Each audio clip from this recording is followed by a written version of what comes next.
Hello, dance CEOs. Welcome to season 4 of the Dance CEO podcast. I'm Audra Queen, your host, as you heard in the introduction, and I'm so excited to be with you here. I'm going to answer a few questions that I've actually received in DMs, and maybe you're wondering if you've been a longtime listener, which I'm grateful for. You're going to probably be wondering what the heck happened to the rest of season 3. And we're going to dive into that in just a second. But first, I want to let you know that we are now doing an expanded version of the podcast where this is still available on your favorite platforms, Spotify and Apple Podcast, and it's now going to be available on YouTube with video. Never done this before, ready to expand into visual. So if you want to see a face while you're listening, you can do so, or you're welcome just to pop over and still play just to listen to it if that's a better platform for you. So happy you're here. So let's get into it. Okay, first, what happened to the rest of season 3? Well, that's going to require a little bit of a story, and I'm willing to share it with you. I did actually try to start sharing it back in October. I actually have a saved partial recorded episode here on my platform for me, and I was still in the thick of it. I thought I was through the reason why it wasn't happening, but it was still going on. So I'm on the other side, and there's a few reasons why it didn't happen. Before I get into the personal story of the business side of why it didn't happen is because I got lax in preparation and production of this podcast. For a period of time, I was really good about having multiple episodes in the bank ready to go, got them scheduled ahead of time, and it was on top of it so I could be weeks ahead. But last year, in 2025, I started getting a little bit more lax and doing it week by week and not getting ahead of the game. And that was part of the reason why. It would have helped for a little bit, but the truth is with the storm I'm about to share with you, it actually pushed it even longer. I still would have run out of episodes. And I actually have pre-recorded guest episodes that haven't aired, and it's just, yeah. And it's not for a lack of a desire to do so. But if you are new here, something that I absolutely live and lead by is personal always before professional. I used to live the opposite. Dancers were taught growing up that we have to sacrifice ourselves. We as individuals and humans are not important. We're replaceable. And so we just have to focus on giving to the art at any cost. And I totally bought into that. I lived it. Unfortunately, I even taught it. And I was after my divorce in 2018. That's previous episodes I've gone into, so I'll keep it short. But I had an aha.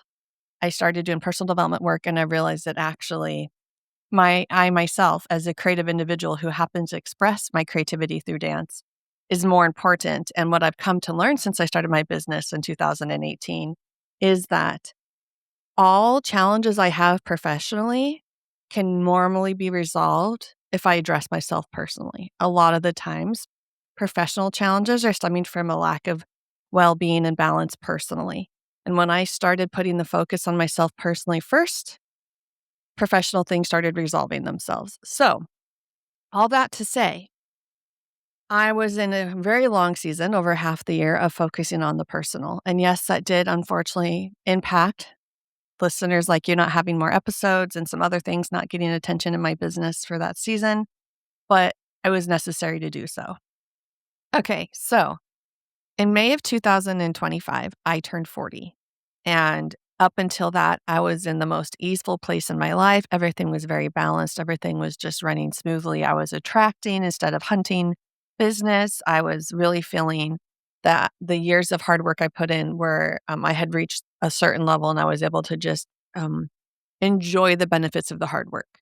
Well, I turned 40 and so many things came from left field.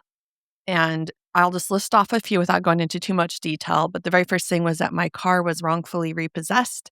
I came out the door one morning to take my kids to school and the car was gone. Had to take care of getting that back.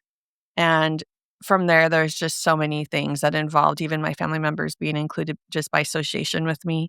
One of the biggest things that really created the long-term effect of challenges was after being gone for an extended period of time over the summer, longer than anticipated, because a dear friend of mine's loved one passed away unexpectedly, and I stayed to help them. I came back from being gone longer than planned, and I discovered that someone had forced entry into my home. Nothing was taken, but there was a myriad of things from there. I went to my husband's while that was supposed to be taken care of, came back a week later, things hadn't been addressed. And, but like the door was busted and it turns out the power had gone off at one point because the power company made a mistake and turned off my power while I was gone instead of my neighbor who moved out. And turns out I needed a new fridge because of it. And there's just so many things and it just kept snowballing. And really the turning point was the the the process to rectify the situation with my door not being fixed. It still wasn't happening. And this had happened in July. And I no longer felt safe in my home with my children. And it was no longer a place that I respected and felt comfortable being in because of how it was being mishandled from high up. The property management was amazing. Not that you know them, but I just want to put that out there. But it was the higher up, so we're making it very difficult. So our lease was coming up in October. And I was like, I think we need to move. And the challenge, though, is with the economy happening is that there wasn't many options to stay within the price range we were looking for. And 1 mile down the road, 1 mile from where I was living at that time, is another apartment complex, much more beautiful, more family focused, more amenities, just a better equipped community, better taken care of community. It's clear that people there consider that space home. And when I first moved into the place I was living at the time last year, the place I just mentioned was well out of price range. But now, because my rent had been raised so much and they were raising it again, even with all that had happened, I now was on the same playing field as this new place. Without a question, we moved in, and it has been such a lifesaver for us. It's been such a beautiful space to be in. We had our holidays here, and we look forward to this being our home for many years. And but the truth is that there's even more things that I didn't mention. Those were just some key moments, but all of those things just kept compounding. And I did a lot of holding space for other people through a lot of this, which I don't regret at all. But that coupled with the challenges I was having just within my own home, that I wasn't really in a space to give more than the basics to my business at that time. And so one of the first things that went off the table was the podcast. And again, like I said at the introduction, not something I'm happy about. And, it's because my systems weren't where I want them to be at the caliber that I teach about. I had gotten lax, like I said. And I'm now into 2026. And a lot of growth has occurred. I feel very much in balance. And I don't even feel that I'm back to that easeful place because I never truly believe you can return to where a place you were, but only that you can move forward into a better version of a place that you used to be. And that's exactly what's happened. I feel a lot more within myself and my body. I feel a lot more equal with the abilities I've been developing and more capable of delivering them. Still lots to grow and, still a lot of improvement to be made. But I can tell that as challenging as most of 2025 was, that where I've landed is, of course, the result and the reward, and really grateful for. One of the other challenges that I failed to mention is that my health has been a challenge, and it's nothing serious like terminal or anything like that. But I'm gonna be open about that in a soon but later episode. That has also caused me to pause a lot in my business, and I'm gonna dive into that. So I appreciate you being here. If you're curious to know what the heck was going on out of annoyance, like why isn't she doing what she says she's going to do? I very much believe in wanting to keep that trust with you. And so there is the reasoning.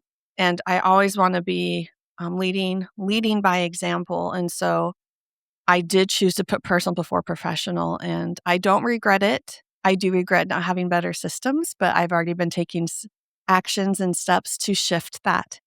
And if I hadn't paused on the podcast, I also don't think I'd be here today doing video. And because that's something I was like, no, I'll get to it. But I'm here now, fresh start, season 4.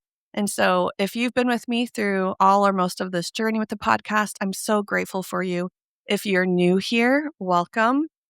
There is 3 seasons living on Spotify and Apple. You can go back and catch solo episodes and amazing guests and experts coming on to share their expertise and pulling back the curtain on how they make it successful in their own lives, balancing life and business. and would love for you to go back and catch those if that interests you. And I look forward to you being here for this coming season. As always, if you want to connect with me, ask any questions, share any feedback, topics you want to hear more of, you can DM me on Instagram at the Dance CEO Coach, or you can email me at, nope, not at, the Dance CEO Coach at gmail.com. Really looking forward to having you here and taking you with me on this next season.